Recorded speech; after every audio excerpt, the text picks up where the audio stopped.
Today, we're going to be discussing what are a couple of ways that we can work on improving your performance. And also, we're going to talk about a topic that's related to longevity. So, when we talk about performance, today's topic is really going to be centered around nutrition and hydration strategies, specifically to improve your performance while at the range.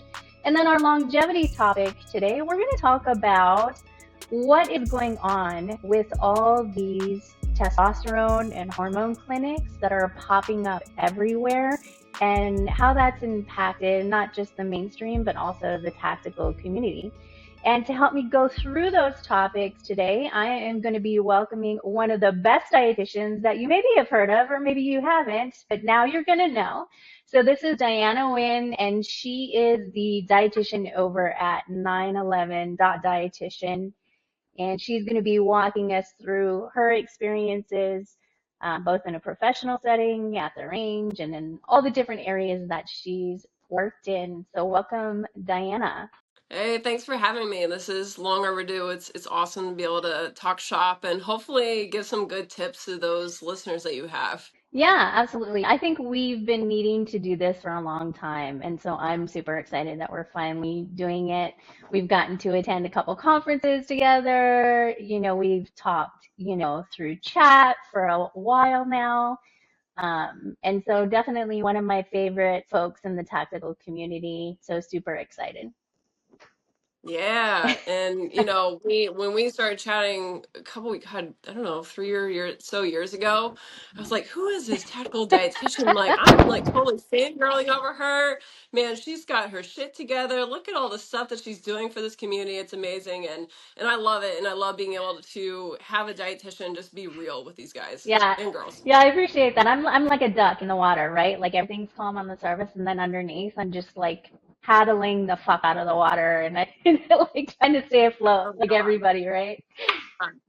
Man, that's our community right there. They look calm, cool, and collected. And even when there's fire blazing in the background, guns going off, everything, they're like, "Oh yeah, whatever, man, it's cool." But inside, their heads are just going nuts. Yeah, and I think what we should do definitely is let's give everybody an introduction to what you're doing on the public side and maybe just a little bit about what you've done, again, as a tactical dietitian working with, different sectors.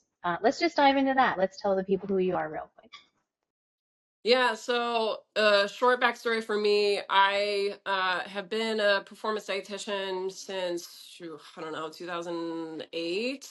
And I worked in collegiate athletics for about 12 years at the D1 level and worked with some pro athletes along the way as well. And, got married, had 2 kids. 2020 came along, pandemic, and I decided, it's time to get into this space, which I had always been fond of the tactical community, just so much respect and everything. And I just felt really driven and I felt like my personality matched really well with this community. And 2020 came along. I got a really great opportunity to join the special operations side of performance nutrition. And I've been working in that sector ever since. And along the way, my husband's in law enforcement. He's been a police officer for about 9 years now. And just being able to live with it and see it and then do it with the tactical side on a daily, they have the same issues, just slightly different, obviously, slightly different pace. So been working with them for since 2020. And then in 2019, I actually developed my LLC, but then of course the pandemic hit, so I put it on pause and then started kind of getting some movement back in the water and started seeing a couple clients and now growing. And now my main focus with my LLC, which you guys can see on either Diana Sports RD on Instagram or my new one, 911.dietitian, which you'll be seeing some more information posted here in the coming future, directly impacting those that are on the ground. But I've been working with first responders, focusing on that population ever since. So I've seen a couple SWAT guys, obviously my husband and his friends, and just kind of building up that community through the knowledge that I can provide for them. Because, I'm sure that, many departments have, some kind of wellness program, and not many of them have qualified professionals working in that wellness program. So every now and then, I might see some material come home that's on like cardiovascular health, and here's how to lower sodium in your diet, and here's, that kind of stuff. And I'm like, this is not applicable to their daily life. It's gonna, where it goes? It goes in the trash can. So it goes immediately in the trash can. So I want to bring my skill set that I've developed for the past 15 or so years. Um, with a combination of sports, professional, and tactical to a real life scenario for law enforcement officer, first responders, on my private practice side. Yeah, and I think honestly, it's important that you bring up the fact that you really need to work with a dietitian who actually understands you in general, in your profession, and also your community, right? And no fault of the dietitians who work in some of those health and wellness settings that they just don't have the experience. Hopefully someday they'll get there. But I think having, worked with the tactical community, being married to the tactical community as we both are, right, that adds an extra layer of just knowledge and intimacy that we have with that community. And so really making sure that, hey, like if you're seeking out a dietitian, seek your or a coach, right? Seek out someone who actually works with that population on a regular basis. Because that's how you end up with those general recommendations, right? Is just they're doing the best that they can with the knowledge they have, but it's just not going to be adequate sometimes. Yeah, and they mean well, they truly do, but it's not, it's almost a slap in the face. You don't understand me. You're not taking the time to really understand the daily demands of my job, or how stress impacts this, and how stress and all these other factors, impact my sleep, which impacts my performance, which impacts my body composition. Like, yeah, we know you can spit out any statistic you want on the risk factors of law enforcement and, cardiovascular disease risk, diabetes, all those things. But okay, cool. What am I going to do today to decrease that and optimize my health? I think one quote that I like to spit out too is, and I didn't coin this, but I have repeated it. So if you don't eat, you die. But if you don't eat well, you suffer. So why why would we let our folks suffer? Like, they're incredibly resilient. They're not afraid of the job. They just think that they can just keep going, keep going, keep going until they kind of reach their 30s and 40s, and things kind of start to slow down. It takes a little bit longer to recover. That hangover lasts a little bit longer, all these different things. So I'm really passionate about making sure that our folks know what they need to know to be able to implement those strategies and optimize their day, so they don't have to wake up and not look forward to the day. They don't have to come home and, just binge eat because they're stressed out, and then drink the alcohol, which is going to impact their sleep, which is going to make them really tired the next day. And then they're going to rely on the energy drinks. And then they just keep chasing their tail over and over and over again, because they get into this endless cycle and they don't know how to get out of it. And these handouts that they get is not helping. Yeah, absolutely. And trust is hard won in the tactical community. So that first impression is kind of everything. And the handles aren't even they're definitely not going to get the job done, right? Like we're probably, I don't know if you do this, but I'm in a situation where very infrequently do I actually use handouts. Yeah. um a lot of times it's going to be those sideline conversations, or Hmm. definitely not a frequent user of PowerPoint, unless it's a very, very structured situation, because you never know where Yeah. you're going to be day to day, and guys just aren't going to respond to that, right? Like, No. so I think it's important that you bring that up. And so since we're on the topic, let's just dive into the performance nutrition piece. We were kind of talking earlier, before we Hmm. hit the record button, about some work that you've done related to range nutrition and hydration.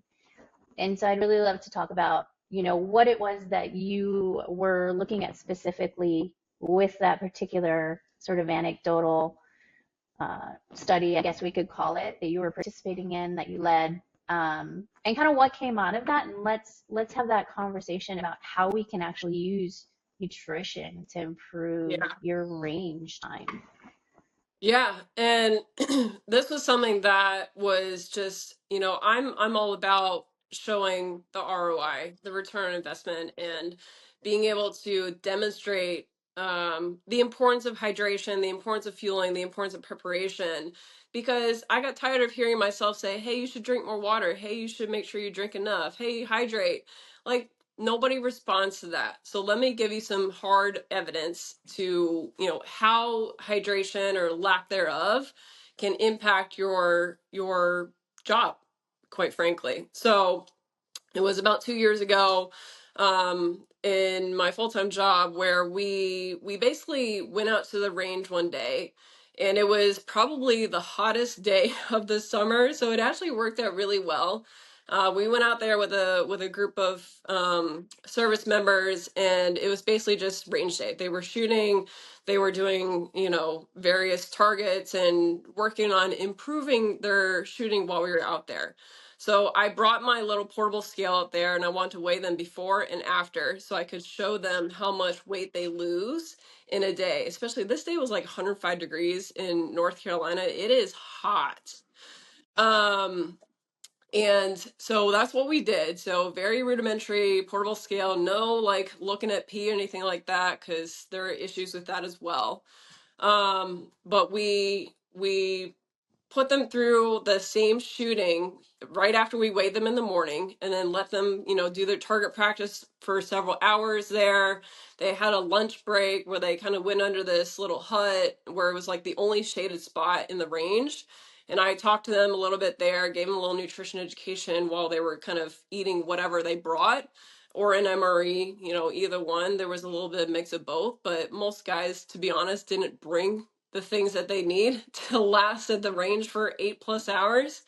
And it really ended up being that plus, because what we found is I weighed them afterwards when we were all done and collected their data and compared their body weight um, to their scores, their shooting scores. And what we found was over 60% of them had a decrease in their shooting accuracy. Now, mind you, the confounding factor is they should have improved their shooting accuracy because they've been doing it for hours that day. You practice something, you tend to get better at it. So we did not find that here. Not only that, but the cadre and myself noticed that the guys and girls were moving much slower. So that was an also factor in their performance. They were moving slower. So what should have been 8 hours, I think we spent 10, 11 hours out there with them because they were moving so darn slow. Um, and that's a factor of, perceived exertion. Your mood tends to go down when it's really hot and you're sweating and you're in that uniform and it's just trapping the heat. And it's just, multiple different factors that can impact that, but that was a significant one. And then we repeated it, basically the same thing, in an indoor facility where we turned off the AC, we crank up the heat as much as we could, did the same thing, my little portable scale, go in there.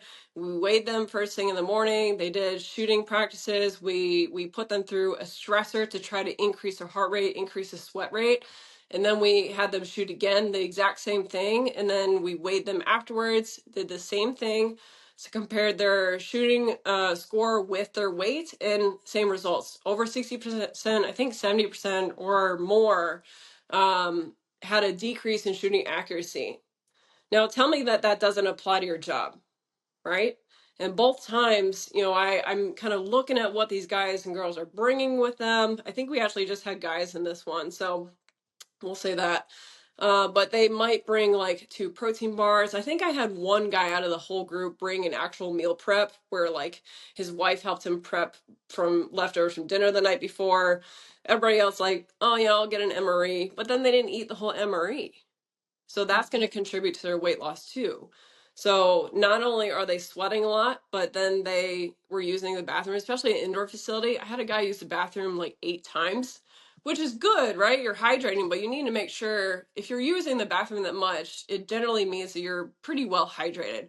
However, if you're just drinking water, it's going to make you increase urination, which is going to further dehydrate you, right? Because your body's trying to balance the electrolytes and the fluid volume within the blood vessels. And if you start to drink just water, you could risk hyponatremia, which is going to have some significant negative side effects. And it's going to increase the desire to urinate so that your body can maintain that sodium balance.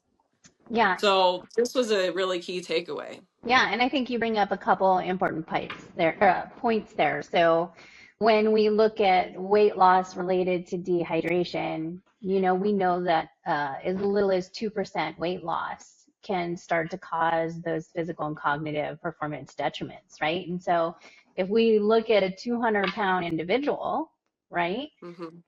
that's not a lot of weight. We're talking about 4 pounds Yeah. difference only in a 200-pound individual. And there are many guys who can easily lose 10 pounds Oh, yeah. just during a Easily. training session that only is lasting an hour, hour and a half or more, right? And so when you're talking about an all-day range, and you'll have to let me know if you can recall the information is, on average, those individuals who were seeing that decrease in their accuracy. Mhm. What do you think the average weight loss between that morning weight and that evening weight was? Yeah, I'd have to check again. It was somewhere between, now the group that we were doing this with, they weren't, 200 plus pounds. They were, I would say, an average weight of maybe 175, maybe 185. We'll give them 185. Some larger individuals, some smaller individuals. But anywhere from, you know, 2 to probably 7 pounds is what we saw. Um, but yeah, I think that it's important to understand it's not just the dehydration, it's the what are you trying to rehydrate with that could potentially increase your risk. Did you just bring water? Did you bring any ORS packets? Did you bring any salty snacks? Anything like that along the way? And most of these guys, because you're hot and dehydrated and tired, their appetite wasn't quite there. And so there are times when you can't always rely on your appetite to tell you when to eat. You should just know, hey, it's been about 4 hours since I've had something to eat. I'm up here, I'm standing, I'm active, I'm doing something. I need to feel my body. What's the best thing to do in that situation? What's portable? What's realistic? What can keep mind of temperature when you're outside or inside? Yeah.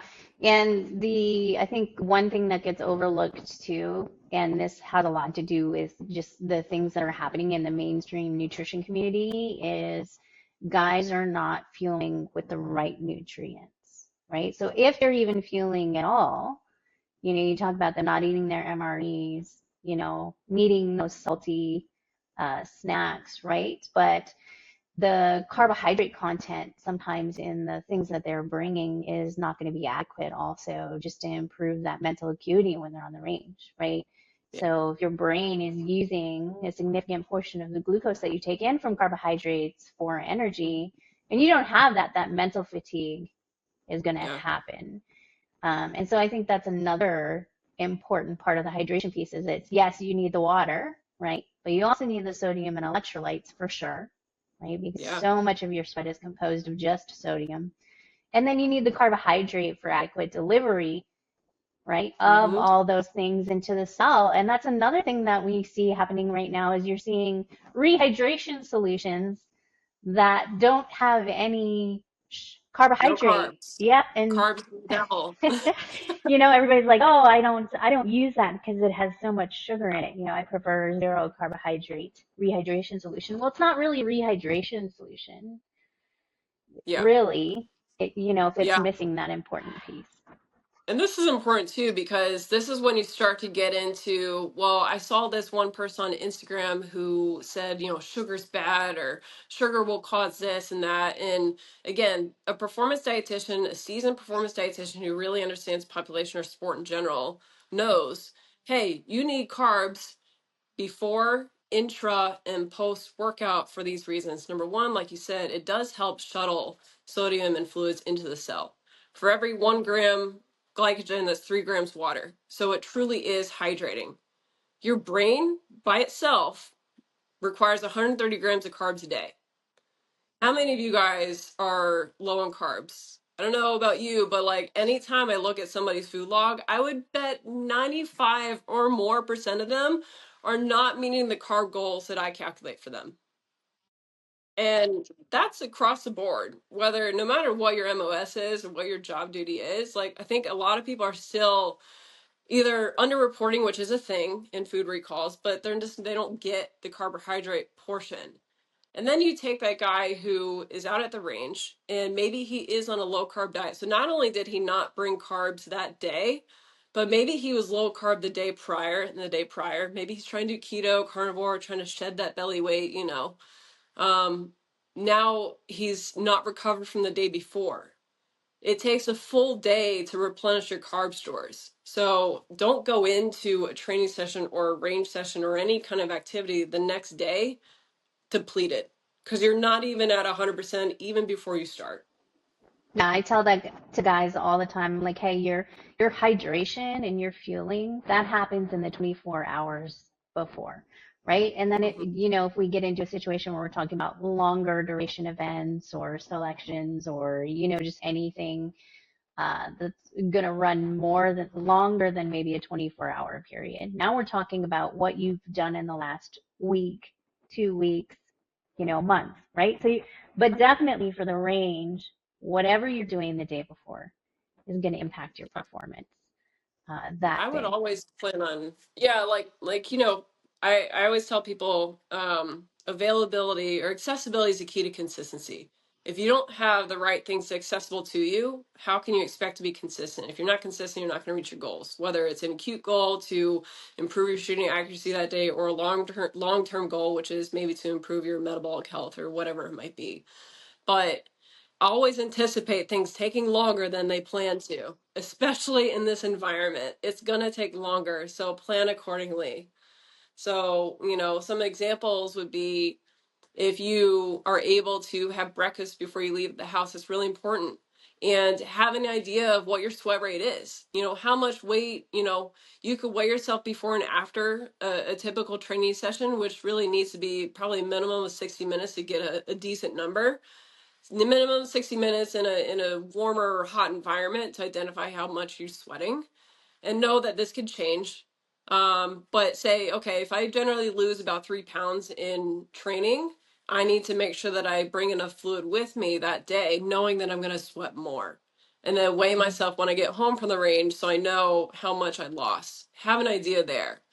And I don't expect you guys to refuel or drink, a liter per pound, immediately after training, but I want you to regain that fluid that you lost before the training session the next day. So that's not only fluid weight, but it's food weight, it's all those things. Make sure that you rehydrate and refuel before the next day's training session. Otherwise, like I said, you're starting in a deficit. Yeah, absolutely. And I think it'd probably be fair to say, hey, if you're weighing yourself in the morning, if you have a multi-day training iteration, you want to keep that weight within pretty tight range, right? So you don't want to see a lot of fluctuation in your morning weights. Yeah, we don't want to see, within 2%, I would say, just knowing like even maybe a 1% dehydration could potentially decrease your cognitive function. So you may see some of that just in your reaction time a little bit.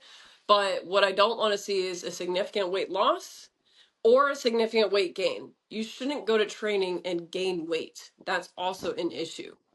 It could potentially be, maybe you were underfueled and you just became fueled. So there's a little bit of just judgment that goes with this too when you weigh somebody and identify this. But you shouldn't drink so much fluid and eat so much food that you end up gaining weight Hmm. on a range day or on a training course.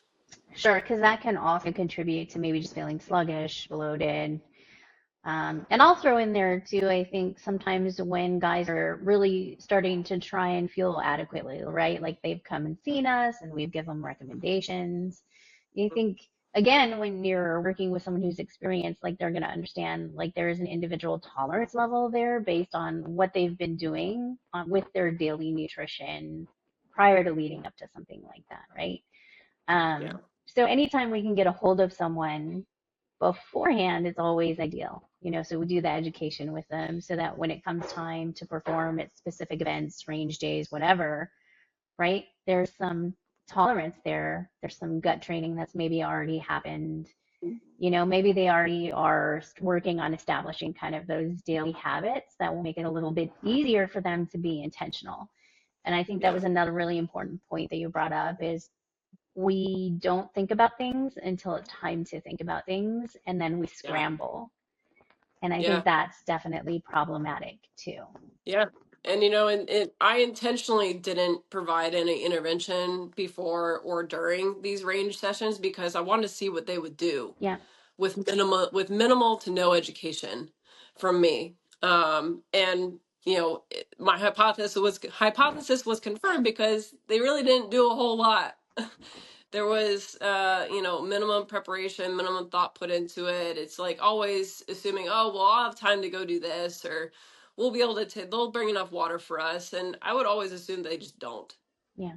Bring your own things when whoever you're with can't supply those things, or maybe you just don't know. But making sure that you understand, hey, I still need to have a meal sometime in the middle of this whenever you guys get a break, because there is a break, there is adequate break, whether it's you have to eat the whole MRE or at least enough to be considered a meal.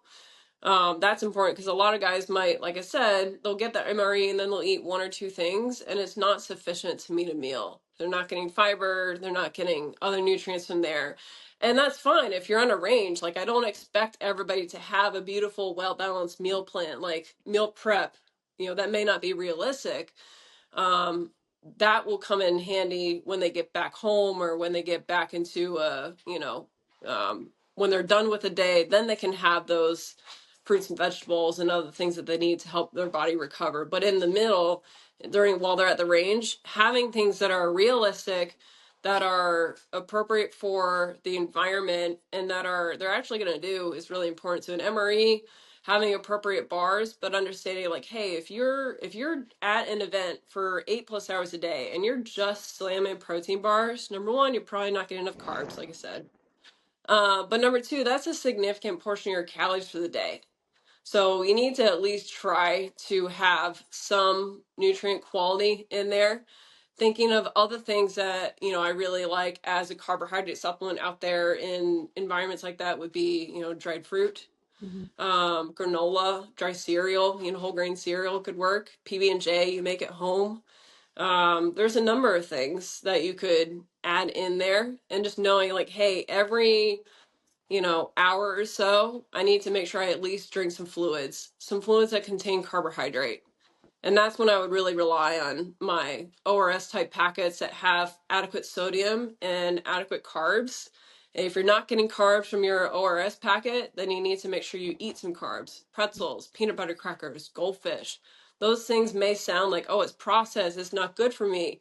Well, you're at the range. That's absolutely appropriate for you. That's an appropriate time to do it. And if you're listening to somebody that tells you that you can't have those foods, or those are really bad for you because they do XYZ, that's probably not somebody you should listen to.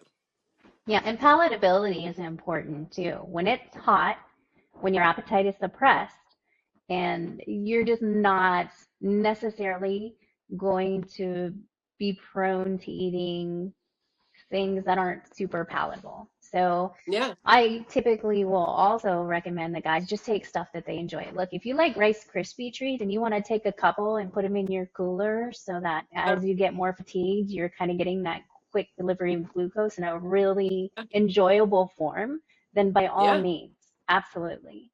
Jelly That beans, sounds. go for it. Yeah. Same Hmm. thing for like rucking and stuff. Yeah. Like, man, I'll never forget. There's a meme or something that I saw where it's like nobody could be mad when they're on a hike, and then it switched to a picture of a soldier rucking with a giant pack on his back. I'm like, yeah, they're not happy when they do that. So if you could incorporate some things that you can look forward to, almost as a cognitive performance kind of hack. I've even had guys like, depending on the weather and the circumstance, like, hey, bring a little fun sized candy bar in there. you're getting some carbs, you're getting a little fat, you're getting a tiny bit of protein. Like it's something that you can look forward to. It's going to help with a mental boost. Yeah. And again, the mainstream general recs that we get, sometimes even from influencers, remember that they're just not going to be applicable to our particular population. So you just want to be really careful with applying things that, even if there is adequate research out there to support some benefit, some of those studies are done in non-athletic, usually overweight or obese individuals who are sedentary. Mhm. And so when we're taking that advice, we need to make sure that, hey, like it's actually applicable to who I am and what I do, right? Yeah, I was chatting with a friend of mine who is active duty, and he was talking to a ranger about nutrition, and he was being directed on how to counsel this person and being told hey, make sure that you're on a Mediterranean diet, single food ingredients, that kind of thing. And I after this was after I had a conversation with him after he did that, and I was like, do you really think that a ranger can meet his calorie needs on a whole food diet? He's like, no. He's like, yeah, they can't. Those guys need anywhere from, 3,500 to 5,500 calories a day. I dare you to eat that in single food nutrients. It's not going to happen. You're going to feel so bloated and so miserable. You're not going to be able to stuff enough food down there. So you really need to incorporate some strategic sports foods or fortified foods and supplemental foods like we mentioned, Rice Krispie treats or, yeah, sure, protein powder perhaps, although most guys are probably getting enough protein. But protein powder absolutely has a place, but crackers and granola bars and cookies and things like that have a strategic place, as long as you time it right, that person is going to need that to meet that calorie demand. And if that person is not meeting that calorie demand because he or she is struggling to stick to this whole food diet, that itself, that calorie deficit is causing stress on their body. And it's going to cause wear and tear. And it's going to increase risk of deficiencies and increase risk of injuries. So that approach is not appropriate for really high level active duty service members or even law enforcement. Yeah. And so when we're talking about volumetrics, yes, absolutely. And, just looking at like the schedule of somebody, not only in the military, right? Maybe in special operations, but also of somebody who is in law enforcement. They're not always going to have the kind of time it requires to sit down and eat a meal throughout a normal day. And so when we're talking about what they can do, what they have time for, what they have the ability to digest at one time, right? Because again, if we're talking about 3,000 plus calories a day and you're trying to squeeze that into just 2 or 3 meals, that's going to be really difficult. So we have to incorporate some of that sports supplementation, those sports-based foods, those supplementary foods, in order to hit that. Not just. So yeah, 100% agree with that. Let's kind of talk about, what we mentioned earlier. We were talking a little bit about more of something related to longevity. We were talking about, what's going on in the mainstream with the pop-up of all these hormone shops, we'll call them. I think this topic is just excellent timing because it's never really been easier than it is right now to start hormone therapy if needed. Some guys maybe not needed, but if needed, right? It's never been easier to acquire it legally, which can be a plus and a negative. Um, and there's just a lot of discussion about it. We talk about influencers. There's a lot of talk about influencers. They're touting their training programs and their nutrition, but there's also a huge component there where a lot of these influencers are also enhanced, and so giving unrealistic expectations. I mean, I feel like there's probably like a lot of rabbit holes we could go down on this topic, but I think maybe from a nutrition standpoint, let's talk about, what we could potentially do, or let's just start the conversation on what's going on in some of these clinics. Yeah, and I think that, we all see this more and more. And I want to start with saying, like, I get it. I understand why guys are aiming for this stuff, because a lot of things are working against you. Specifically, like law enforcement. Number one, you have crazy hours. Um, my husband particularly does 12-hour shifts. They shift from night to day every 4 weeks. So flip-flopping schedules. Other departments do it every week. It's very, very, very variable across the country and what schedules different departments are on. But I see this in first responders and service members, and honestly athletes too, where they are hitting the easy button, and arguably the button's probably going to give you the fastest results, at a cost. So asterisk there. Going to these clinics and getting these things. I even had, a 24-year-old former football player reach out to me asking if he should be in testosterone. I'm like, what are you doing? There's so many steps that are being missed right now. So with the law enforcement specifically, like, yes, high stress, poor sleep, you know, eating poorly, usually as a result of high stress or schedule or lack of preparedness, fill in the blank, inadequate supplementation, vitamin D deficiency. We see that across the board. These are all things that are going to work against your hormone production. So we can't control all those things.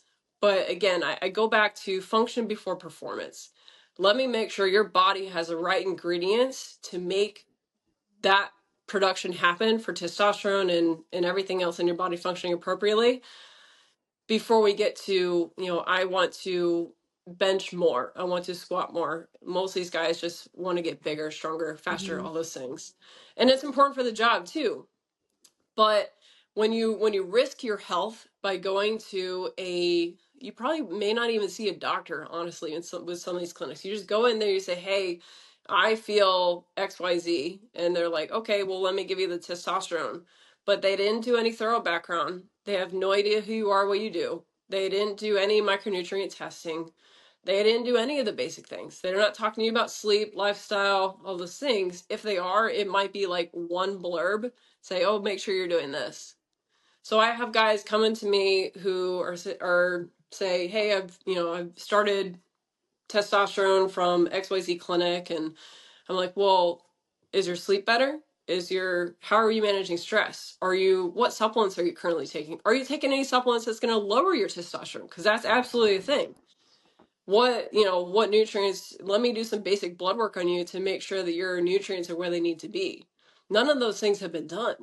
So even if you're taking exogenous testosterone or hormones or other things, you're still not making the mark, and you potentially causing risk of deficiency.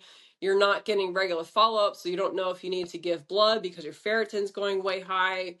Those things need to happen. And also know, like, if you work with a really good physician, you don't need to stay on TRT forever. Sometimes people just need a little boost. And that's not abnormal in our community. Having guys that are in their 30s who are struggling with fertility for other reasons, or have a testosterone that's in the 200s. I've seen that multiple times. So it's not abnormal. I understand it, but it's also important to understand that nutrition has a huge role in optimizing that, and at least giving you the ingredients to make it right. And then it's up to you to put the ingredients together in the right recipe. So I work with guys on making sure that we're supplementing the right micronutrients, getting enough magnesium, for especially if you're really active and you're sweating a lot, you probably need magnesium. I can already tell you that most listeners here are probably deficient in vitamin D. Then we see that regardless of what state you're in, what time of year it is, it's a really, really common deficiency. Are you getting enough zinc? Do you eat foods that are high in zinc? Are you getting enough iron? Are you getting, enough vitamin C, antioxidants? If you are smoking or using tobacco products or drinking alcohol, that's going to lower your testosterone. There's plenty of studies to show that. And if you're taking testosterone boosters, which a lot of guys try to go online and Google testosterone booster, there was a study in 2019 that showed that, over 20% of those guys who took the testosterone booster had lower testosterone. those do not work. They are not regulated. You need to work with a performance dietitian to go through your life with you and help you identify lifestyle things that you could do, and also nutrition that you need to consider on a daily basis and be consistent with it if you want those good results. You Yeah. can't just like burn the candle on both ends, right? Like if you continue to drink alcohol, if you continue to smoke, if you continue to do those things, vaping too, but you're relying on testosterone to get you by, it's just eventually it's just not going to work. I think there's a lot of misunderstandings around testosterone too when it comes to what people know, and even I'm always surprised when someone comes to me and they're unaware of the risks associated with it. Even doctor prescribed testosterone, there are risks. So when we talk about lab testing, what I commonly see is these guys will go to like these $60 tea clinics on the corner, and so they'll maybe get their testosterone checked, right? But they're only pulling total testosterone, right? And they're not looking at estradiol, they're not looking at bioavailable, like they're not even looking at any of their other basic chemistries or even pulling like a lipid profile, right? And so you would want to kind of see all of these things, especially with the sex hormone profile, right? You should, in my opinion, I think you should also be looking at estradiol and at least a cortisol level in there, because we want to look at the ratios of cortisol to testosterone, of estradiol to testosterone, because all those things matter. And and testosterone is extremely dynamic, right? If you go in and you get your serum testosterone, your total testosterone checked, and you slept like garbage the past week, it's going to be garbage, right? Or drank the night before. Or if you've eaten already that day and you go in at 2 o'clock in the afternoon and get your testosterone checked, yeah, it's going to be lower than what your true actual baseline is. And so I think, the time of day when you get it tested, going in fasted to do it, and then making sure that you've gotten adequate rest, eliminated, or alcohol within at least the last 24 to 72 hours is what I tell guys. That's how you're going to get the best reading. And it is possible to bring those levels up if you need to naturally. I've worked with several guys, one gentleman who is longtime law enforcement right now, and just in the last 60 days, we saw a 170-point change in his total testosterone. Some other issues that we're still working through that would help to optimize those levels, but by just ensuring that he was actually eating adequate nutrients and supplementing appropriately, we were able to kind of make a change there. And so it's not just like a one and done situation too. If you're going to a clinic, and this happens too, and they're prescribing it to you because you have less than optimal testosterone levels, and I'm not really sure what numbers they're utilizing, because sometimes I'm like, well, that's not really a bad level, right? That's kind of an expected level, right? And then they're not telling you that you need to come back within 3 months for follow-on blood work to manage your dosage, then that's problematic too. Because really in that first year, if you're truly needing to go on HRT, you really need to be getting your blood levels tested more frequently until you've hit that sweet spot, you know? Minimal dosage, right? So like just in training, sometimes these clinics are putting you on extremely high dosages, right? Um, right out of the gate. Um, and so you have to be really careful with that too, because, and this is the one that I'm surprised that more people don't know, is that if you are taking high doses, right? Sometimes it doesn't even have to be a high dose, but if you're taking exogenous testosterone and we're hitting that mark where you've used it for a significant amount of time, this is going to downregulate your natural endogenous hormone production. And you can see this in lab work, right? So when you have that LH, that FSH that's starting to change, right? We're hitting a point where you're not going to be able to come off of it. So when you're making the decision to partake in exogenous testosterone, that's a lifelong commitment. And so I always try to emphasize that to guys. Hey, like, let's do everything we can to naturally increase your testosterone levels, you know, if, and then, during that time, or once that point hits where we just can't move it any further, right? Then let's have that talk with an endocrinologist, a, a qualified endocrinologist, right? Not just like a PA who works in the local clinic, about what needs to happen, for, replacement therapy, if that's an option. So because it really is a lifelong commitment. I see a lot of misuse with how testosterone is being administered based on recommendations that they're sometimes getting from these $60 clinics, right? And so you're taking testosterone, but you also haven't managed your lifestyle, just like you mentioned, right? And so your stress levels are still high, your stress is still garbage, or your sleep is still garbage, stress levels are high, right? You're still eating like crap. So all the risk factors associated with exogenous testosterone use, they're uh, they're exponentially higher when you haven't managed those lifestyle things. So even if you need HRT and you're not managing those things appropriately, there's a very good possibility that you are taking years off of your life, right? Because I mean, so I think even if you're needing HRT, it's not a fix-all.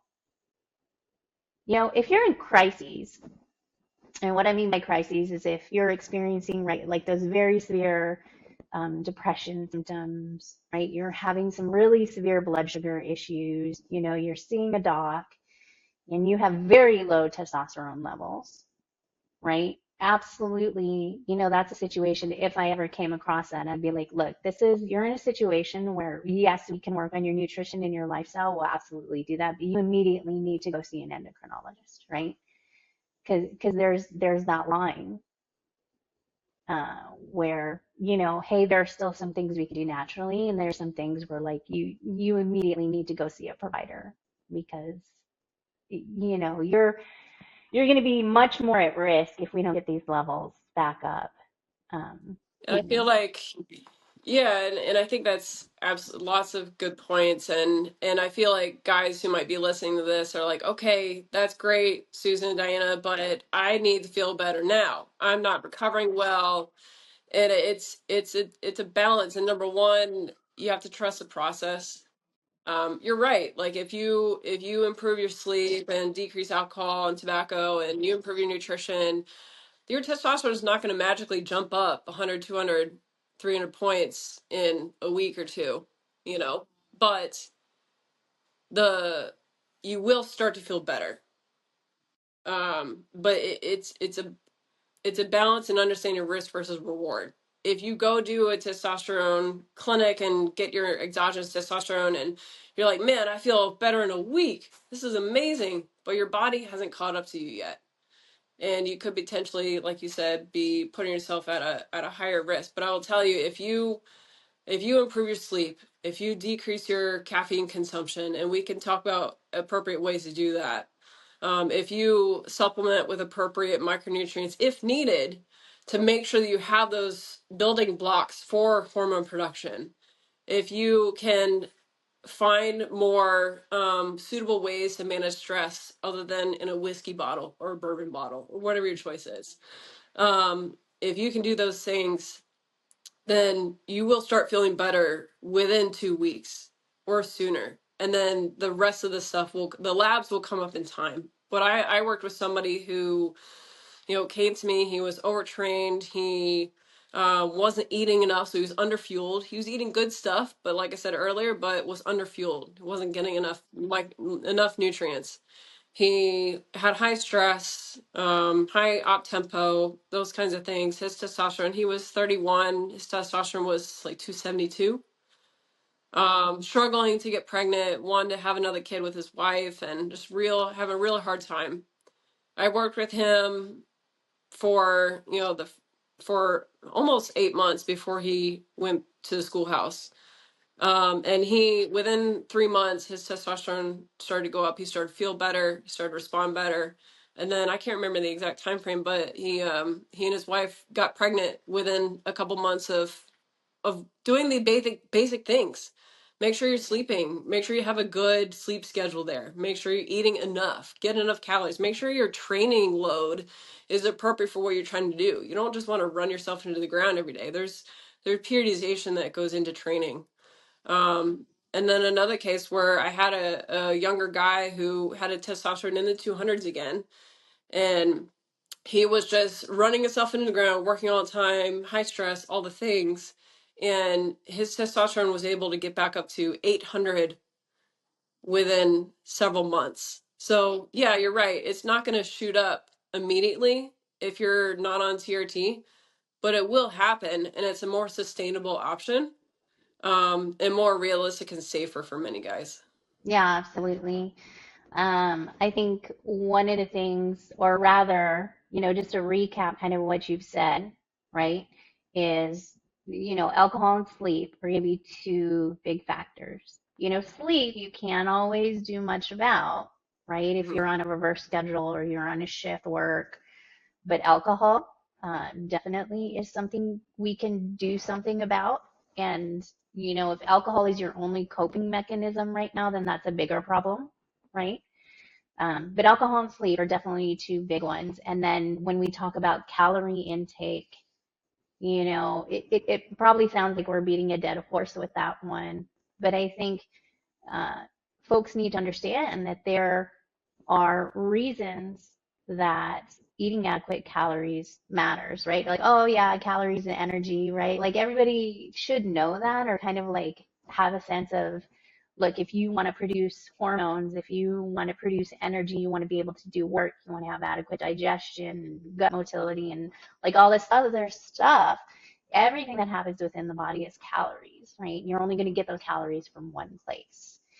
And this is something that I tell my guys too. I'm like, listen, you have to understand that your body on a primal level only cares about two things: survival and procreation, right? Yeah. And if you don't have enough calories, enough adequate calories coming in to support both of those things, which one of those things do you think is going to get left behind, Hmm.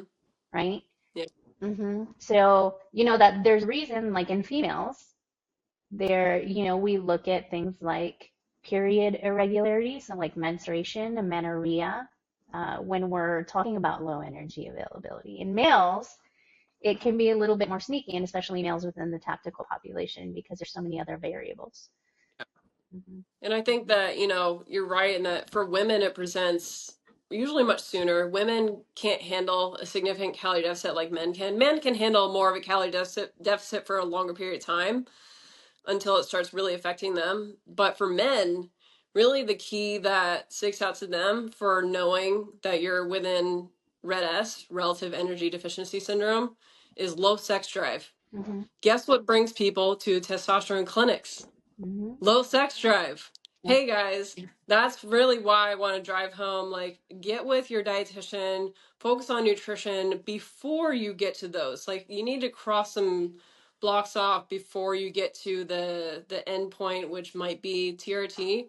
But number one, like, focus on the big things that are gonna impact that stuff on a day-to-day basis. Little goals that can help with those things, support those things, nutrition, sleep, all those things.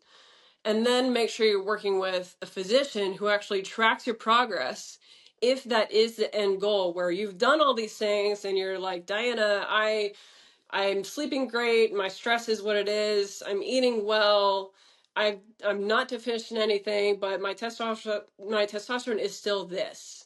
Okay, now we need to work with a physician to do a full testosterone panel, find out what is happening where you're deficient in something, and then we can come up with a more comprehensive plan and follow-ups to confirm that the dosage that you're getting is appropriate. Yeah, absolutely. And I think that's a really great place to leave it, because I really just want those points to hit home. And so before we close out for today, tell everyone where they can contact you, Diana, or where they can find you if they have follow-on questions. Oh, thanks. So I have two Instagram handles, but the one that I really want to am focusing on more is 911 dietitian. You guys can hit me up there. I will be posting, some funny things and some things at home because we live with it on a daily basis too. But trying to get some good like take home information for you guys on that. And then I'm also at Diana Sports RD where I post more researchy type stuff that I really enjoy reading and you know posting for you guys to give you good take home messages. So you can reach me there, and then happy to discuss anything that you guys want to bring up. Awesome. Super great discussion today. So I know we are going to do many more of these in the future. It's Yeah. so And much more to talk about. there is. We could probably go for hours, but just for the sake of our audience, we're just going to cut it off here. Yeah. We're going to leave you with those 2 points, and then you guys can look forward to hearing from us more.